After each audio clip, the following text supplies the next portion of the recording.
پاکستانیوں، دنیا نیوز نے ایک رپورٹ شائع کی ہے جس میں وفاقی حکومت نے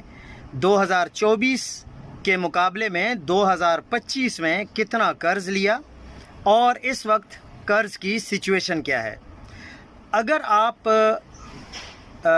اسٹیٹ بینک کی ویب سائٹ پر جاتے ہیں تو وہاں پر آپ کو کلیئرلی یہ مینشنڈ ملتا ہے کہ پاکستان پر اس وقت قرضہ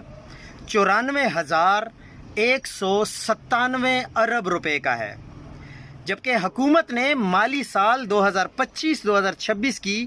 پہلی سہمائی یعنی جو پہلے 3 مہینے ہوتے ہیں، 7واں مہینہ، 8واں مہینہ اور 9واں مہینہ، اس کے دوران 515 ارب روپے کا قرضہ لیا ہے، جو کہ پچھلے سال یعنی 2024-25 کے مقابلے میں 41% زیادہ ہے۔ وزارت اقتصادی امور کی دستاویز کے مطابق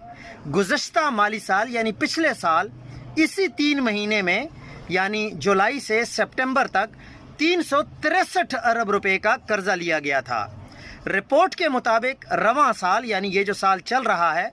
جولائی 2025 سے جون 2026 تک مجموعی طور پر ٹوٹل قرضہ لینے کا جو پلان ہے وہ ہے 5,777 ارب روپے۔